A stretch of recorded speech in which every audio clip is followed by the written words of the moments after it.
Hello. हाँ my dear student, चलिए देखिए आज हम आपको क्लास 12th का जो ये जीव विज्ञान है, बायोलॉजी है, उस बायोलॉजी का हम आपको क्या करने चल रहे हैं आज चैप्टर फर्स्ट, जिसको हम लोग कहा किया करते हैं जीवों में जनन, पार्ट फर्स्ट आप लोगों को हम प्रोवाइड करने चल रहे हैं। आप लोग इसे भी ध्यान से देखिए। सबसे पहली चीज तो आपको हम ये बताया किया करते हैं कि जो आपकी एनसीईआरटी की बुक है उसी के अकॉर्डिंग आपको वीडियो प्रोवाइड किया जा रहा है, जिसमें सबसे पहली चीज तो ये ध्यान दीजिए जीवों में जनन। तो जीवों में जो जनन चैप्टर है ये बहुत ही इंपॉर्टेंट चैप्टर है। इस चैप्टर में हम सबसे पहले जीवधारियों में पहले पढ़ेंगे कि जंतुओं में कौन कौन सी जनन की विधियां हैं, उसके बाद फिर वनस्पतियों में कौन कौन सी कहने का मतलब जनन की विधियां हुआ करती हैं, और फिर हम उन जनन की विधियों का यहाँ पे बहुत ही विस्तृत वर्णन पढ़ने वाले हैं, जान लीजिएगा, जिसके अंतर्गत विभिन्न कौन कौन सी विधियां होती हैं उसके बारे में आपको इस लेक्चर में क्या किया जाएगा, प्रोवाइड किया जाएगा। इस पूरे चैप्टर को और बड़ी इंटरेस्टिंग टाइप से इसको आप पढ़ने का प्रयास कीजिए। तो सबसे पहले हम इस चैप्टर में लेट ना करके डायरेक्ट शुरुआत करते हैं, बात किया करते हैं सबसे पहली चीज जनन। जनन जिसको हम लोग कहा किया करते हैं रिप्रोडक्शन, इंग्लिश में इसको बोला किया करते हैं रिप्रोडक्शन या जनन का जो एक शाब्दिक अर्थ होता है, इसका सीधा सा मतलब ये हुआ करता है, आप जान लीजिए जनन का शाब्दिक अर्थ होता है, इसको आप ध्यान देंगे जो शब्द लिखा गया है जनन, ये जनरेट शब्द से आया हुआ है। किस शब्द से आया है? जनरेट। और जनरेट का मतलब क्या हुआ? जैसे जनरेटर आप लोगों ने सुना होगा, वो क्या किया करता है? उत्पन्न करता है क्या? करंट को। तो ठीक उसी तरीके से ये बताया जाता है कि जो जनन होता है, जनन का शाब्दिक अर्थ होता है उत्पन्न करना। उत्पन्न करना, इसको अंडरलाइन से लिखने की ध्यान दीजिएगा। जो जनन है इसका शाब्दिक अर्थ होता है उत्पन्न करना या पैदा करना, ये इसका शाब्दिक अर्थ है। जिस तरीके से जीवधारियों में विभिन्न प्रकार की जैविक क्रियाएं होती हैं, श्वसन होता है, पाचन होता है, उत्सर्जन होता है, ठीक उसी तरीके से जीवधारियों को अपने जीवन का अस्तित्व बनाए रखने के लिए कि उस पृथ्वी पर वह उसका कुछ अस्तित्व है, इसीलिए वो अपनी लाइफ में क्या किया करता है, एक प्रोसेस है, ये एक लाइफ की आपकी क्या है, प्रोसेस है। तो वो क्या किया करता है, अपनी समान एक नई सेल को क्या किया करता है, इस पृथ्वी पर छोड़ जाता है, जिसके कारण आज हमारी इस पृथ्वी या पूरे इस यूनिवर्स का क्या है, एक तरीके से अस्तित्व बना हुआ है। तो ये सभी जीवधारियों में पाया जाता है। आप यहां से आप समझना चाहें तो आप जान लीजिए, एक सूक्ष्मतम अमीबा से लेकर के आप जान लीजिए विशालतम ब्लू व्हेल तक। अमीबा जानते हो सब लोग, प्रोटोजोआ संघ का प्राणी होता है, और ब्लू व्हेल इस पृथ्वी पर पाया जाने वाला सबसे बड़ा जलीय स्तनधारी है। तो ब्लू व्हेल में भी क्या हुआ करता है, रिप्रोडक्शन की पावर हुआ करती है।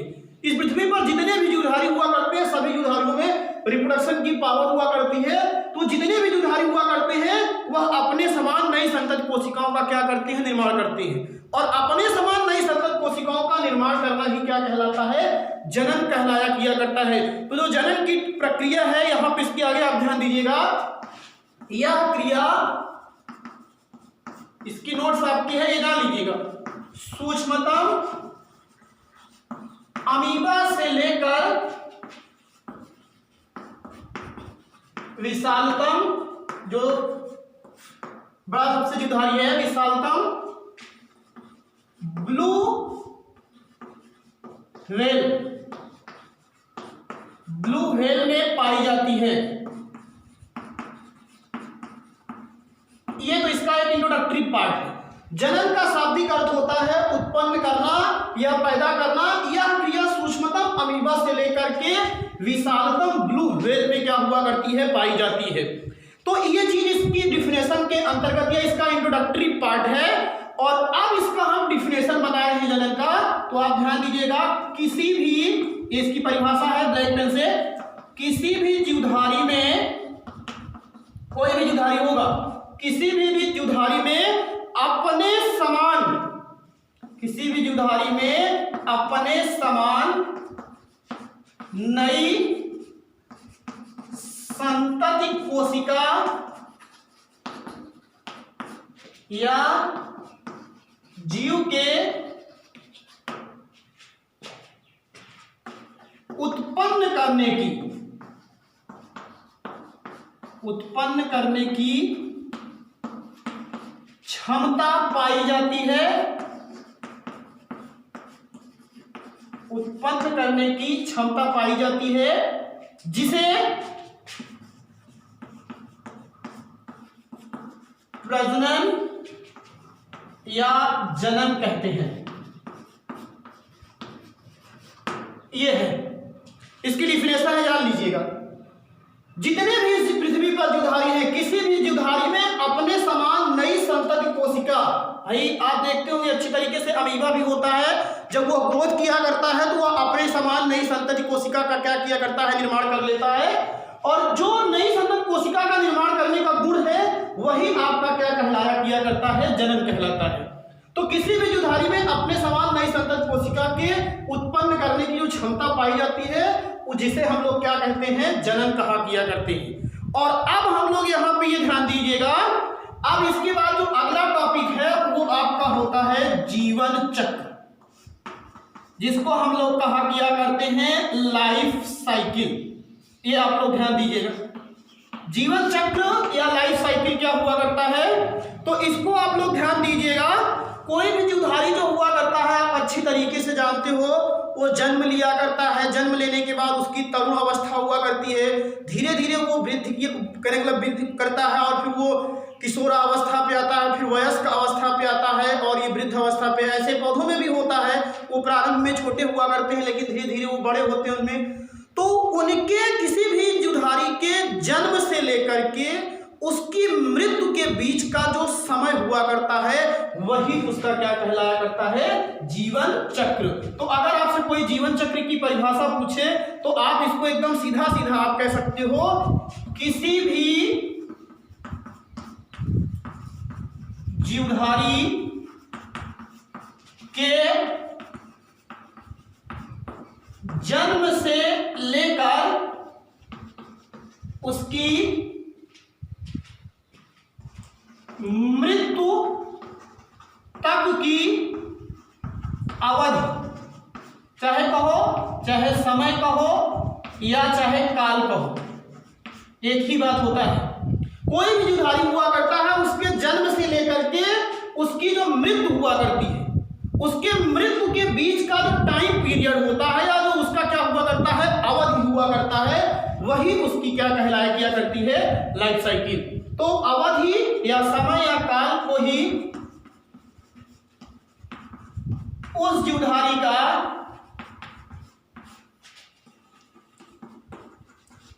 जीवन चक्र कहते हैं, जीवन चक्र कहते हैं। तो ये आपके सामने जो है, मैंने अभी दो टॉपिक केवल कंफर्म किया, एक जनन और एक फिर आपकी कौन सी थी, जीवन चक्र। जीवन चक्र की क्या बने बता डिफिनेशन आपको, कि किसी भी जीवधारी के जन्म से लेकर उसके मृत्यु तक का जो टाइम होता है या समय होता है वही उसका क्या कहलाया किया करता है, जीवन चक्र कहलाया किया करता है। अब जैसे इसको हम लोग अच्छी तरीके से जानना चाहें और अच्छा, इसको आप लोग कॉपी में उतार लीजिएगा या नोट्स बना लीजिएगा। तो अगर आप लोग और इसको डिटेल में जाना, जैसे कई जीवधारियों को आपको मालूम भी होगा, तो एक आप टेबल बना लीजिए, उस टेबल के थ्रू आप यार इसको समझ लीजिए। जैसे हम आपको एक टेबल प्रोवाइड कर दे रहे हैं, जैसे ये हो गया आपका जीव और ये हो गया जीवन चक्र, ये आपका किसमें है, वर्ष में है। जीवन चक्र किसमें है, वर्ष में है। जैसे आपको मालूम होगा मनुष्य का जो जीवन चक्र हुआ करता है वो कितना होता है, 17 ईयर्स। पहले और ज्यादा था, लेकिन अभी जो मनुष्य का एवरेज टाइम आपके लाइफ साइकिल का बताया गया है वो आपका बताया जाता है 17 ईयर्स, मतलब कि 17 ईयर, मतलब कि 70 ईयर, सॉरी 70 वर्ष क्या हुआ करता है, मनुष्य का जीवन काल बताया गया है। मटर हुआ करती है, मटर का पौधा आप लोगों ने देखा होगा। मटर के पौधे से मेंडल नामक वैज्ञानिक ने क्या किया था, बहुत ही बढ़िया इसका प्रयोग बताया हुआ है। तो जो मटर का होता है इसका लगभग 60 दिन होता है। मटर का जो जीवन काल हुआ करता है वो कितने दिन का होता है, 60 दिन का होता है। अभी जैसे हम बात करें और आपके सामने जैसे कछुआ हुआ करता है, ट्रायोनिक्स, आप लोग जानते हो अच्छी तरीके से ये सरीसृप वर्ग का प्राणी है कछुआ। कछुए का जो जीवन काल होता है वो 150 से ये लगभग 200 वर्ष तक हुआ करता है। बहुत दिन तक जान लीजिए ये जीता है आपका कछुआ। ऐसे ही अगर आप ऐसे कुत्ता देखते होंगे, कुत्ता का जो हुआ करता है ये 15 से क्या हुआ करता है 18 वर्ष होता है। तो ये ऐसे सभी जीवधारियों के हुआ करते हैं। ये कालम मैंने आपको 3-4 बता दिए ताकि आप लोगों को ये समझ में आ जाए। अगर आप और जानना चाहते हैं तो और आपको बता दे रहे हैं। जैसे आप जानते होंगे अच्छी तरीके से पीपल का पेड़ होता है, तो पीपल का पेड़ जो हुआ करता है इसका लगभग 2000 वर्ष हुआ करता है। तो इस तरीके से आपके सामने मैंने बता दिया कि जो ये जीवधारी जैसे मनुष्य होता है इसका जीवन चक्र 70 वर्ष है, मटर होता है इसका 60 दिन होता है, पाइथन टाइगम इसका वैज्ञानिक नाम होता है, कछुआ होता है ट्रायोनिक्स, ये आपके सरीसृप का प्राणी है, इसका 150 से 200 वर्ष हुआ करता है। और कुत्ता ये आप जानते होंगे अच्छी तरीके से 15 से 18 वर्ष तक, मतलब कुत्ते का जन्म होगा उसके बाद इसकी डेथ हो जाए किया करती है। और पीपल जान लीजिए ये 2000 वर्ष तक इसका क्या होता है जीवन चक्र होता है। अपवाद हर जगह पे हुआ करता है, इसके लिए आप मत सोचिएगा कि आप कोई मनुष्य जो है 90 साल तक जी रहा है तो आप कहिए कि वहां अपवाद नहीं। हम तो ये बता रहे हैं कि एवरेज टाइप का आपको बता रहे हैं, इसलिए आप लोग ध्यान दीजिएगा। तो इस तरीके से ये आपकी जनन की हो गई, पूरी जीवन चक्र हो गया। अब फिर हम जो आपको आगे बताने चल रहे हैं उसे आप लोग ध्यान दीजिए। सबसे पहली चीज तो आपको हम बताएंगे जीवों में जनन के प्रकार। हेडिंग यही लगेगी, आपकी ध्यान दीजिएगा। अब अगली हेडिंग जो आप लोग यहां पे लिखेंगे, जीवों में जनन के प्रकार, types of reproduction in organism. जीवों में जनन के प्रकार। तो जो जीवों में जो जीवधारियों में पाई जाने वाली जनन की प्रमुख विधियां हुआ करती हैं, उसके अंतर्गत अगर हम आपसे कह दें तो मुख्य रूप से जीवधारियों में जनन की 2 ही विधि होती है। पहली हुआ करती है आपकी अलैंगिक या एसेक्सुअल मेथड, अलैंगिक विधि, और जो दूसरी हुआ करती है उसे हम लोग कहा किया करते हैं लैंगिक विधि, या इसको अलैंगिक जनन, और इसको हम लोग पढ़ा करते हैं लैंगिक जनन। तो 2 प्रकार का हुआ, इसको हम लोग कहा करते हैं एसेक्सुअल रिप्रोडक्शन और इसको हम लोग कहा करते हैं सेक्सुअल रिप्रोडक्शन।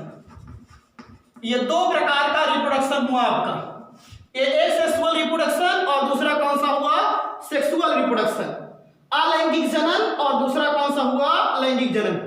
आपको जानकर के इस चीज की हैरानी होगी कि कुछ लोग कहते हैं कायिक जनन भी होता है। तो कायिक जनन को अगर हम सही से कह दें तो कायिक जनन जो है किसी अलैंगिक जनन के ही अंतर्गत आने वाला एक मेथड होता है, इसीलिए उसको हम इसी में ही बहुत डिटेल यहाँ पे पढ़ने वाले हैं, जान लीजिए। तो ये जीवों में जो जनन की मुख्य रूप से 2 विधियां हैं, एक अलैंगिक जनन है, दूसरी आपकी कौन सी होती है लैंगिक जनन। अब हम इस अलैंगिक जनन को एक नाम से और जानते हैं, वो क्या नाम है इसका, क्लोन विधि। ये क्लोन विधि क्यों कहलाता है, एक बार पूछा गया था। ये अलैंगिक जनन को क्लोन विधि क्यों कहते हैं, क्योंकि अलैंगिक जनन में क्या हुआ करता है, जो संतति कोशिका होती है और जनक कोशिका। जनक कोशिका किसे कहते हैं, जनक कोशिका का मतलब कि जिसके द्वारा नई संतति कोशिका का निर्माण किया जाता है उसे जनक कोशिका कहते हैं, और जो नई कोशिका प्राप्त होती है उसी को संतति कोशिका या पुत्री कोशिका या डॉटर सेल के नाम से हम क्या करते हैं जानते हैं। तो ये आपके अंतर्गत है, यहाँ पे ध्यान दीजिएगा। तो अब हमको यहाँ पे डिटेल किसके बारे में पढ़ना है, अलैंगिक जनन के बारे में हमको क्या करना है, डिटेल पूरा यहाँ पे पढ़ना है, जान लीजिएगा। तो अब हम लोग हेडिंग क्या लगाएंगे, फिर आप लोग ध्यान दीजिएगा, अलैंगिक जनन। चलिए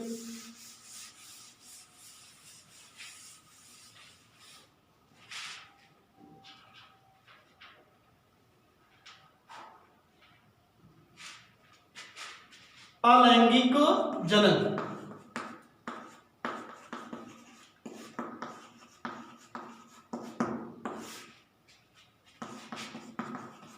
एसेक्सुअल रिप्रोडक्शन। एसेक्सुअल रिप्रोडक्शन क्या है, इसको ध्यान दीजिए। यहां पे सबसे पहली चीज तो आपको थोड़ी थोड़ी हम बात बता दिया करते हैं कि सबसे पहली चीज तो ये ध्यान देना, ये अधिकांशता जो हुआ करता है निम्न स्तर के जुधारियों में पाया जाता है, चाहे वो पेड़ पौधे हो या चाहे आपके जो जंतु हुआ करते हैं, जो लोअर प्राणी हुआ करते हैं, उनमें ये अलैंगिक जनन आपको देखने को मिलता है। और अलैंगिक जनन का सीधा सा मतलब होता है कि आप साफ से ही देख लीजिए, आ माने अनुपस्थित, लैंगिक का मतलब लैंगिक कोशिका, और लैंगिक कोशिका का मतलब क्या होता है, मेल गैमिट और फीमेल गैमिट। मतलब एकदम सीधा सीधा अगर कह दें तो इसमें आप कह सकते हो कि इसमें लैंगिक कोशिका, नर युग्मक और मादा युग्मक का निर्माण नहीं होता है। मतलब इसमें क्या हुआ करता है, एक ही जो जनक हुआ करता है वो अपने समान नई संतत कोशिका का निर्माण करने में सक्षम होता है। अभी आप हायर किस्म के एनिमल में देखेंगे तो उसमें दो इंडिविजुअल प्राणी होता है, एक ही इंडिविजुअल प्राणी होता है, लेकिन उसमें दो प्रकार की सेल बनती है, एक मेल गैमिट और एक फीमेल गैमिट। लेकिन इसमें क्या हुआ करेगा, इसमें ऐसा कुछ नहीं हुआ करता। एकदम खास एकदम आपको बता रहे हैं कि आप एकदम इसकी डिफिनेशन में लिखिएगा। इस विधि में इसकी परिभाषा आपको बता रहा हूं, ध्यान दीजिएगा, ये लिखना पड़ता है मेरे को। इस विधि में एकल जीव मतलब सिंगल एनिमल, जो एकल जीव हुआ करता है वो अपने समान, एकल जीव अपने समान नई संतति कोशिका का निर्माण करता है। यही सबसे इसमें इंपॉर्टेंट बात है।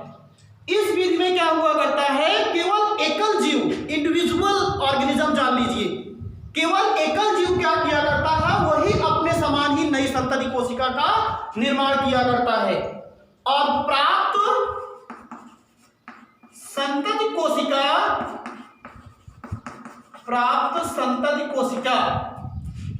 जो प्राप्त आपकी संतति कोशिका होती है वो बिल्कुल वो जान लीजिएगा, बिल्कुल मातृ कोशिका के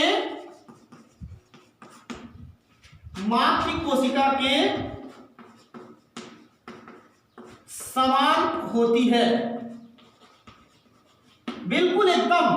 इस विधि में एकल जीव अपने समान नई संतति कोशिका का निर्माण करता है, और संतति कोशिका मतलब जो प्राप्त होने वाला जो जीवधारी होगा वो बिल्कुल, मतलब कि एक तरीके से जेनेटिकली कह सकते हो और मॉर्फोलॉजिकली भी आप, लेकिन यहाँ पे बिल्कुल क्या हुआ करता है, मातृ कोशिका के समान होती है। अतः जो मैंने क्वेश्चन कहा था उसका जवाब मिल गया। अतः इस विधि को क्या कहते हैं बताओ, क्लोन विधि कहते हैं। अतः ये जो विधि है, इस विधि को हम लोग क्या कहते हैं, क्लोन विधि के नाम से जाना करते हैं। अलैंगिक जनन की मैं बात कर रहा हूं, परिभाषा समझिएगा। इस विधि में एकल जीव अपने समान नई संतति कोशिका का निर्माण करता है, एकल ही जुधारी केवल, और वो संतति कोशिका बिल्कुल मातृ कोशिका के समान होती है। अतः इस विधि को हम लोग किसके नाम जाना करते हैं, क्लोन विधि के नाम से क्या किया करते हैं, जाना किया करते हैं। और अब हम आपको बताने जा रहे हैं अलैंगिक विधि के लक्षण।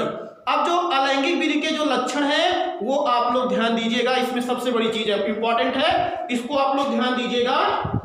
थोड़ा चाक ले लें बस, उसके बाद अलैंगिक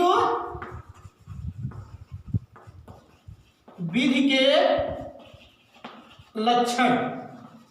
ये तो मान लीजिए डिफिनेशन थी, अब डिफिनेशन के बाद हम इसका करेक्टर आपको बता रहे हैं कि किस तरीके से इसको आप पहचान जाओगे कि ये एसेक्सुअल रिप्रोडक्शन ही होगा। तो इसमें क्या हुआ करता है, जो इसकी डिफिनेशन है उसी के अकॉर्डिंग, इस विधि में एकल जीव संतति कोशिका का निर्माण कर सकता है या निर्माण करने में सक्षम होता है, यह इसकी डिफिनेशन है। इस विधि में क्या हुआ करता है, एकल जीव मतलब सिंगल एनिमल जो होता है वही क्या कर सकता है, अपने समान नई संतत कोशिका का निर्माण करने में सक्षम होता है। दूसरी बड़ी चीज क्या हुआ करता है, ध्यान दीजिए, इस विधि में जो आपको बता रहे हैं, ध्यान देना सब लोग, जो ये विधि हुआ करती है, इस विधि में क्या हुआ करता है, युग्मक। मैंने पहले ही बात बताया था, अभी बताएंगे युग्मक क्या होता है, न युग्मक मादा युग्मक की बात करें आगे। इस विधि में युग्मक का निर्माण नहीं होता है, ये आप ध्यान दीजिएगा, जो गैमेट होगा उसका निर्माण नहीं होता है। और जो तीसरी बात हुआ करती है, जो बहुत सीधी सी बात है कि गैमेट का निर्माण नहीं होगा तो इनमें निषेचन की क्रिया भी नहीं होती है। तो यहां पे आप बता सकते हो कि इस विधि में, अब हम एकदम ब्राड पे ले जा रहे हैं, इस विधि में निषेचन की क्रिया, अभी निषेचन की बात आएगी तो आगे मिलेगा आपको, निषेचन की क्रिया नहीं होती है, ये इसकी बात है पर्टिकुलर, आप जान लीजिएगा, इस विधि में निषेचन की क्रिया नहीं होती है। और चौथी बात, यह प्रायः, ध्यान दीजिएगा सब लोग, अनुकूल, फेवरेबल, अनुकूल एवं प्रतिकूल, डिजर्व कंडीशन, प्रतिकूल दशाओं में होता है, ये इसके लक्षण है। इस विधि में एकल जीव संतत कोशिका का निर्माण कर सकता है, इस विधि में युग्मक का निर्माण नहीं होता है, इस विधि में निषेचन की क्रिया नहीं होती है, ये आप लोग ध्यान दीजिएगा, फर्टिलाइजेशन नहीं होगा, अभी आपको बता रहे हैं। और अगली चीज, यह प्रायः अनुकूल एवं प्रतिकूल दशाओं में भी होता है। और एक बात आपको और बता दे रहे हैं, यह निम्न स्तर के, जो लोअर किस्म के प्राणी हैं, जान लीजिएगा, जंतुओं एवं पौधों में पाया जाता है। ये जो निम्न स्तर के जो जीवधारी होते हैं, जैसे अब अगर इसका उदाहरण आप लोग लिखना चाहें, उदाहरण जैसे कवक, जीवाणु, शैवाल, ये सब एक प्लांट है आपके, प्रोटोजोआ या अमीबा कह सकते हो, पैरामीशियम, इन सब में। तो ये पूरा आपके सामने अलैंगिक जनन की विधि है। आई होप आप लोगों को ये क्लियर होगा, ये लक्षण आप लोग पूरा लिख लेंगे। और इसके बाद हम लोग अब आगे जो टॉपिक है, आपको आगे का जो टॉपिक हम आपको प्रोवाइड करेंगे, वो आपको ध्यान देना, अब हम इसी अलैंगिक जनन का प्रकार आपको बताएंगे। तो 2 मिनट आप लोग इसको पूरा ध्यान से समझ लीजिए। मैंने आपको बताया जनन 2 विधियों द्वारा होता है, अलैंगिक और लैंगिक। अलैंगिक की बात मैंने किया, इस विधि में एकल जीव अपने समान नई संतत कोशिका का निर्माण कर सकता है, और संतत कोशिका बिल्कुल मातृ कोशिका के समान होती है, अतः इस विधि को क्लोन विधि भी कहते हैं। और अलैंगिक विधि के क्या क्या लक्षण है, किसके आधार पर हम पहचान लेंगे कि ये सेक्सुअल रिप्रोडक्शन है, तो इस विधि में एकल जीव जो होता है वही संतत कोशिका का निर्माण कर सकता है। इस विधि में युग्मक का निर्माण नहीं होता है, न युग्मक और मादा युग्मक नहीं बनते हैं, इस विधि में निषेचन की क्रिया नहीं होती है, फर्टिलाइजेशन नहीं पाया जाता है। और यह प्रायः अनुकूल एवं प्रतिकूल दशाओं में होता है, फेवरेबल कंडीशन में भी होता है और नॉन फेवरेबल कंडीशन में भी। और ये जो होता है निम्न स्तर के जो लोअर प्राणी होते हैं, जंतु होते हैं या आपके पौधे होते हैं, उसमें पाया जाता है। और इसका उदाहरण कैसा है, जैसे कवक है, जीवाणु है, शैवाल है और अमीबा है। इसकी भी आप एक नोट्स बना लीजिए, उसी में लिखते चलिए।